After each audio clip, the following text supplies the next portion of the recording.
नेपालको कम्युनिस्ट आन्दोलनमा के हुँदै आएको छ भन्दा जहिले पनि रिप्लेस गर्दै आएको छ। फेरि यो दक्षिण एसियामा त छोराले बाउलाई काटेर राजगद्दी लिने हाम्रो परम्परै छ। यो सबै ठाउँमा सामन्तवादमा त्यही थियो सबैतिर। त यहाँ कसैले पनि अब म सकिनँ, यो नेतृत्व तपाईँहरू लिनुहोस् भनेर दिँदैन। यसलाई प्रतिस्थापनै गर्ने हो। हरेक आन्दोलनले या क्रान्तिले चाहिँ नयाँ पदावलीहरू सृजना गर्छ र भएकै पदावलीलाई पनि, टर्मिनोलोजीलाई पनि नयाँ अर्थ दिन्छ। जस्तो आइडियोलोजी भन्नाले पहिला जे बुझिन्थ्यो मार्क्सको पालामा, अहिले आइडियोलोजी भन्नाले अर्कै कुरा बुझिन्छ। त आन्दोलनले नयाँ शब्द, क्रान्तिले नयाँ पदावली पैदा गरे जस्तै प्रतिक्रान्तिले त केही गर्दो हो। प्रतिक्रान्तिले पनि त शब्दको अर्थ फेरिदिन्छ होला। त्यसैले अब वामपन्थी के हुन्छ भन्न सकिँदैन। भविष्यका पिँढीले वामपन्थी भनेर केलाई बुझ्छन् अब आउने केही वर्ष पछाडि? कसैलाई एकदमै ढोङ्गी भन्नु पर्यो भने वामपन्थी भन्ने हो कि होइन? किनभने प्रतिक्रान्तिले पनि त मतलब अर्थ फेरिदिन सक्छ नि त। किनभने अर्थ त फेरिँदै आएको छ शब्दहरूको। त्यसमा हामी गम्भीर हुनु पर्यो। किनभने हामी सबैको अब खास गरी अब हामीले चाहिँ हाम्रो सिनियर नेताहरू भनेर उहाँले अनुवाद गरेका साहित्यहरू पढेर हामी निकै आफूलाई दरो कम्युनिस्ट भयौँ भन्थ्यौँ। यहाँ खगेन दाइ बस्नु भएको छ र अब एउटा यो क्वेसन भयो र अर्को प्रश्न यहाँ उठेको के भने नैतिकताको कुरा। यो नैतिकताको कुरामा यो हामी सबैजनाले गम्भीर हुनुपर्ने कुरा के लाग्छ भने हाम्रो नेपालकै पनि ज्ञानको परम्परा एकदमै हामी गरिब छौँ र हाम्रो जहिले पनि पुर्खाको बारेमा, इतिहासको बारेमा कुरा गर्दा असाध्यै बढाइ चढाइ गर्ने, तिनले गल्ती गरेको कहीँ पनि देखिँदैन। त्यसलाई नभन्ने बाउ जुवा खेल्थ्यो, मतलब अब जुवा खेल्दा त पैसा नहुँदा कहिले काहीँ चाहिने, मतलब जे पनि चोरेर बेच्यो होला, फुली नै लगेर बेच्यो होला आमाको, तर उहाँ ठुलो जुवा खेल्नुहुन्थ्यो, सोल्टीमै खेल्नुहुन्थ्यो भन्ने। र अब यहाँ चाहिँ बुद्धभन्दा बलभद्रलाई महत्त्व दियो, भीमसेन थापालाई बढी महत्त्व दियो होइन। बुद्ध कहिले पढाइको विषय भएन, ज्ञानदिल पढाइको विषय भएन हाम्रो। त त्यसैले अब कल्चरको बारेमा कुरा गर्दा नि र अर्को कुरा के भने क्यापिटलिजमलाई, पुँजीवादलाई एउटा एडभान्टेज के थियो भने पुँजीवादले राज्य सत्ता कब्जा गर्नुभन्दा पहिला नै पुँजीवादी कल्चर फैलिसकेको थियो पश्चिमी युरोपमा। पश्चिमी युरोपमा पुँजीवादी जो संस्कृति भनिन्छ त त्यो संस्कृतिको विस्तार भइसकेको थियो र त्यो संस्कृतिले स्टेट खोज्दै थियो, अथवा त्यो फर्मले चाहिँ, मतलब त्यो इसेन्सले चाहिँ अब फर्म खोज्दै थियो, सारले चाहिँ अब रूप खोज्दै थियो। कम्युनिस्टसँग त्यस्तो एडभान्टेज छैन। जस्तो 1917 मा क्रान्ति भइसकेपछि बाग्दानोभ भन्ने एकजना, उनी फिजिसियन पनि हुन्, उनी चाहिँ यो कल्चरल थ्योरिस्ट पनि हुन् र लेनिनसँग धेरै कुरामा उनको असहमति थियो। त उनले बेसरी च्यालेन्ज गरेर यो 1917 को क्रान्ति नै होइन भन्ने खालको कुरा गरिसकेपछि त त्यति बेला चाहिँ बोल्सेविकहरूको सल्लाह हो, अब यसलाई कसरी काउन्टर गर्ने, कसले गर्ने भन्दा कल्चर त कसैलाई थाहा छैन। अनि ट्रट्स्कीलाई अगाडि सारे। अनि ट्रट्स्कीले चाहिँ एउटा कल्चर सम्बन्धी आर्टिकल लेखेका छन्। अब जुन व्यवस्था लागू भएकै छैन, जुन राज्य व्यवस्था लागू भएकै छैन, अर्थव्यवस्था लागू भएकै छैन, त्यसको संस्कृति कहाँबाट आउँछ भन्ने कुरा चाहिँ ट्रट्स्कीले उठाएका छन्। त्यसैले र फेरि अर्को कुरा के भयो भने अहिले अघि अनौपचारिक रूपमा हामी कुरा गर्दै थियौँ, नेपालमा जे जति चिजहरू अनुवाद भएर आए पश्चिमबाट या कताबाट, त त्यसमा चाहिँ विजेताहरूको कुराहरू मात्रै बढी आयो। जस्तो लेनिनको आयो, स्टालिनको आयो, तर लेनिनसँग लड्नेहरूको केही आएन, स्टालिनसँग लड्नेकोहरूको केही आएन। र सँगसँगै के पनि आएन भने अरूले विभिन्न क्षेत्रमा जो काम गरिराखेका थिए नि, कसैले मनोविज्ञानको क्षेत्रमा काम गरिराखेका थियो, कसैले कृषिको क्षेत्रमा काम गरिराखेका थियो, कसैले साहित्यको क्षेत्रमा काम गरिराखेका थियो, ती साहित्यहरू यहाँ आएनन्। संसारमा यस्ता धेरै मार्क्सवादीहरू छन् जसले आफ्नो सिङ्गो जीवन, सम्पूर्ण जीवन मनोविज्ञानमा समर्पित गरे, आर्टमा समर्पित गरे हैन। यो अब जस्तो यो डियोगो र अर्को एकजना आर्टिस्ट थिइन् नि जोसँग मतलब टर्स्कीलाई जसले सायद गरिन्, शरणदीप नि, के नाम, फ्रिडा काहलो। त फ्रिडा काहलो बुझ्ने, फ्रिडा काहलोलाई पढेको मतलब कति मार्क्सवादी होला हामीसँग? एरिक फोमको किताब पढेका कति मार्क्सवादी छन् हामीसँग? अर्नेस्ट फिसरलाई कतिले पढेका छौँ हामीले? त त्यसले गर्दाखेरि अलिकति के पनि भयो भने एकातिर हाम्रो आफ्नै गरिबी, ज्ञानप्रतिको गरिबी र बढी चाहिँ इतिहासमा गौरव गर्ने एउटा परम्परा, दोस्रो कुरो मार्क्सवादी जगतमा जे जति चिज भएका थिए ती चिज पनि यहाँ हामी कहाँ आएन। त्यसले गर्दा हामीले के गर्यौँ त भन्दा जे जति मार्क्सवादमा पाइन्थ्यो त्यो मार्क्सवादी ढङ्गले गऱ्यौँ, जे पाइँदैन थियो त्यो चाहिँ यहीँ चलेको चल्नुबाट टुङ्गो लाग्यौँ। अब यहाँ त ब्राह्मण धर्म चलिरहेको थियो, जस्तो अब मान्छे मरेपछि के गर्ने भने चाहिँ छैन। अब मार्क्सवादले केही भनेको छैन, बिहा कसरी गर्ने हैन। त्यसैले अन्तिममा गएर नैतिकता कहाँनिर गइदियो त भन्दाखेरि जनेन्द्रियमा गएर लिमिटेड भयो। यहाँ जति पनि नैतिकताको कारबाही भयो भनेर कम्युनिस्ट पार्टीमा सुन्नुभयो भने त्यहाँ महिला र पुरुषको केही भएछ। त्यो पनि उनीहरूले अपिल गरेर होइन। अहिले जस्तो यो के अरे के चलेछ अहिले मिटु, मिटु चलेर होइन, खोजेर गएर हेरेर त्यति बेला तपाईँ कहाँ हुनुहुन्थ्यो? त्यो 2 घन्टा त तपाईँ हुनुहुन्थ्यो नि त्यहाँ भनेर कारबाही गर्ने चल्यो। नैतिकतालाई त्यहाँ मात्रै हालियो क्या। त्यसले गर्दाखेरि यस्तो बेस छ, खालि युवाहरू पनि हुनुहुन्छ। त्यसैले मैले तपाईँहरूसँग यो सेयर गर्न खोजेको। त यसमा बढी काम गर्नुपर्ने कुरा छ। अब अर्को कुरो,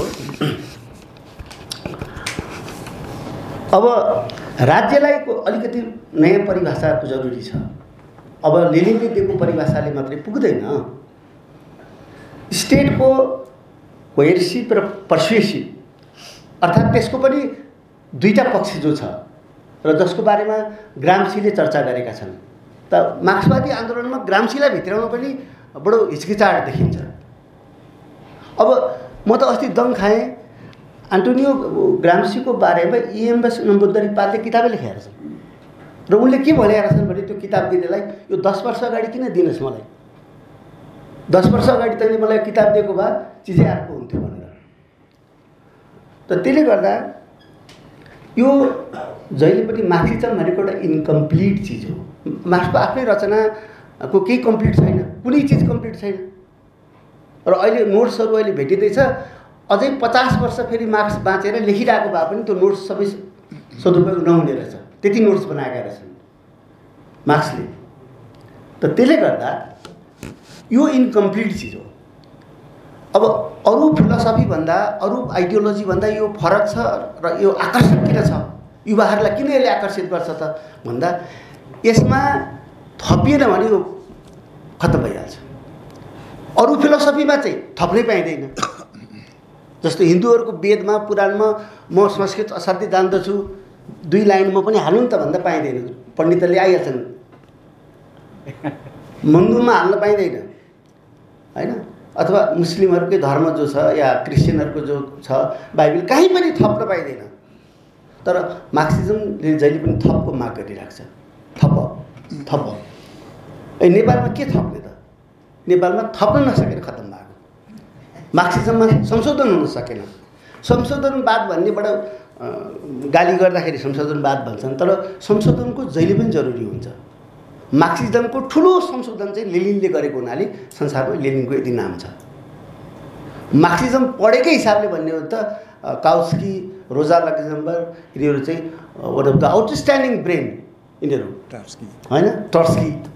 तर लेनिनले आँट गरे त्यसलाई संशोधन गर्ने। त्यसै हुनाले रोजाले भन्छन् यो मार्क्सवाद हो कि लेनिनवाद हो, तिम्रो हो कि मार्क्सको हो भन्छन् क्या। त त्यसैले अब स्टेटलाई, आजको जो स्टेट छ त्यो स्टेटलाई अघि अलिक आर्थिक पाटोबाट घनश्यामजीले भन्नुभयो, त्यो आर्थिक पाटो म बुझ्दा नि बुझ्दिनँ, म त बुझ्छु अलिअलि, फेरि धेरै नहेर्नु होला। त मैले चाहिँ पोलिटिकल पाटोबाट के भन्छु भने मार्क्सिजममा सबभन्दा खलेको, मार्क्सिजममा कम लेखिएको विषय चाहिँ पोलिटिकल विषय हो। जबकि अब जहिले पनि इकोनोमीलाई निर्णायक भने होइन, इकोनोमीको बेस चेन्ज गर्नको निम्ति पोलिटिकल रेभोल्युसन गर्नुपर्छ। द कटिङ एज, काट्ने हतियारको चाहिँ काट्ने भाग भनेको राजनीति हो। त्यसैले यहाँ सबभन्दा गडबड के भएको छ त भन्दा हामीले अहिलेको अवस्थालाई, स्टेटलाई, लिनिङ पछाडि खै त स्टेटको बारेमा हाम्रो ग्राम्सीलाई पनि उपयोग गरेनौँ। अब फेरि यसलाई नयाँ परिभाषित गर्नु पर्यो। अर्को कुरो, अब यहाँ मैले यो सरसर्ती बग्दैछु म टाइमको कारणले पनि। अब अर्को कुरो के भने अघि हाम्रो पितामह सरले बडो महत्त्वपूर्ण कुरा उठाएर जानुभयो। वास्तवमा हाम्रो ठुलो मार्क्सिस्टहरूको चाहिँ ठुलो लक्ष्य भनेको, उद्देश्य भनेको के हो भने इन्डिभिजुअल मान्छेलाई बलियो बनाउने, शक्तिशाली बनाउने। तर भइदियो के भने अहिले तपाईँ नेपालमा हेर्नुहुन्छ भने कम्युनिटीसँग, समुदायसँग भएका सबै कुराहरू चाहिँ पार्टीले खोसेको छ। समुदायको वन, समुदायको कुलो, अघि समुदायको चाहिँ नहर, समुदायसँग भएको वन, समुदायको स्कुल चाहिँ पार्टीको कब्जामा छ। अब एउटा हलो चाहियो भने पार्टीको नेतालाई गएर भन्नुपर्छ। अनि पार्टीको नेताले के भन्छ भने किन आउनुभयो भने हलो जङ्गलबाट हलो ल्याउनु थियो, वन समितिको अध्यक्ष तपाईँ भएकोले आएको भने, अनि फारम तपाईँ हाम्रै पार्टीको होइन भन्छ। हुँ भन्नै पर्यो। फारम भर्नुभयो त, त्यो पर साइलाका फारम छ, अहिले पार्टीको आएको, त्यो भरेर जानु होला। त यसरी चाहिँ पार्टीकरण भएको छ। त समुदाय शक्तिहीन भयो। अब म यहाँ अलिकति आइडियोलोजिकल पोलिटिकल कुरा गर्छु कि यो चाहिँ तपाईँ युवाहरूलाई मैले भन्छु कि यो अलिकति गहन यसमा पस्नु होला कि क्लास र कन्सियसनेस, क्लास र कन्सियसनेस। त क्लास र कन्सियसनेस मध्ये लेनिन र रोजाको बहस त्यही छ। क्लास कन्सियसनेस, रोजा के अरे लेनिन भन्छन् कि त्यो क्लासलाई अथवा मजदुर वर्गलाई तपाईँले यताबाट बाहिरबाट चेतना दिनु भएन, समाजवादी चेतना दिनु भएन भने त्यो त दैनिक सङ्घर्षमै सीमित हुन्छ।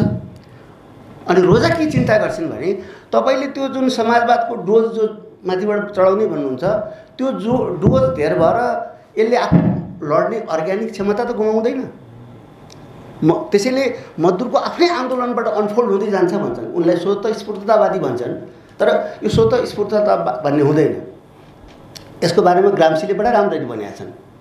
कुनै पनि आन्दोलन स्वतस्फूर्त हुँदैन हो। नचिनिएका नेता होलान्, धेरै हाइट छैन होला, तर त्यहाँ कोही अगुवा नेतृत्व हुन्छ भन्छन् क्या। त त्यसैले अब यहाँ कस्तो विडम्बना नेपालमा हुनुहोस् त, पहिला कम्युनिस्टहरूले, मार्क्सिस्टहरूले परिकल्पना गरेको के हो भने सत्ता चाहिँ जनताको हातमा आउनुपर्छ, वर्गको हातमा, क्लासको हातमा, कन्सियसनेसको हातमा होइन। त सोभियत सङ्घमा पनि पहिला नारा दिँदा सत्ता बोल्सेविक पार्टीलाई देऊ भन्ने नारा थिएन, सत्ता सोभियतलाई देऊ। सोभियत भनेको सिपाही पुलिस सबै। तर पछि के गर्यो त भन्दा सत्ता चाहिँ पार्टीले कब्जा गर्यो। अब एकछिन हामी सोच्छौँ यसमा गम्भीर भएर। त रोजा लक्जमबर्ग के भन्छन् भने संसद भनेको अवसरवाद कोरलले थलो हो र त्यो अवसरवादबाट त्यसलाई जोगाउने भनेको पार्टीले हो। अब पार्टीको सिङ्गै नेता ठुल्ठुला सबै चाहिँ त्यो संसदमा गइसकेपछि, त्यो अवसरवाद कोरल्ने ठाउँमा गइसकेपछि तिनको रक्षा कसले गर्ने? अब यहाँ भएको त्यही छ। त त्यसो हुनाले अब लास्ट कुरा तपाईँहरूसँग म के गर्छु भने अब तपाईँहरू जति पनि यहाँ अहिले नाम सुनेको, चिनेको, जानेको तपाईँहरूको रचनाहरूमा, तपाईँहरूको सबैमा के छ भने तपाईँहरूले केही कुरा बुझ्नु भएको छ, तर बुझेको कुरा लागू गर्नु भएको छैन। बुझेको तब मात्रै ठहरिन्छ जब बुझेको कुरा लागू गरिन्छ। सायद मार्क्सको त्यो हेर्ने होइन फेर्ने भन्ने कुरा पनि त्यही होला। त नेपालको कम्युनिस्ट आन्दोलनमा के हुँदै आएको छ भन्दा जहिले पनि रिप्लेस गर्दै आएको छ। फेरि यो दक्षिण एसियामा त बाउले छोराले बाउलाई काटेर राजगद्दी लिने हाम्रो परम्परै छ। यो सबै ठाउँमा सामन्तवादमा त्यही थियो सबैतिर। त यहाँ कसैले पनि अब म सकिनँ यो नेतृत्व तपाईँहरू लिनुहोस् भनेर दिँदैन। यसलाई प्रतिस्थापनै गर्ने हो, यसलाई प्रतिस्थापनै गर्ने हो। त प्रतिस्थापन गर्ने चुनौती चाहिँ अब आज नयाँ विचारसहित अहिलेको जर्जर भएको हाम्रो नेतृत्वलाई प्रतिस्थापन गर्ने आँट तपाईँहरूले गर्नुभयो भने वामपन्थको अर्थ अर्कै लाग्छ। त्यो सक्नु भएन। यसैमा किचिएर मिचिएर तपाईँहरू पनि सामान्य टिप्पणी गरेर मजा मानेर मैले त ठोकेँ नि भन्दै हाँसेर बस्नुभयो भने चाहिँ वामपन्थको अर्थ फेरिन सक्छ। धन्यवाद।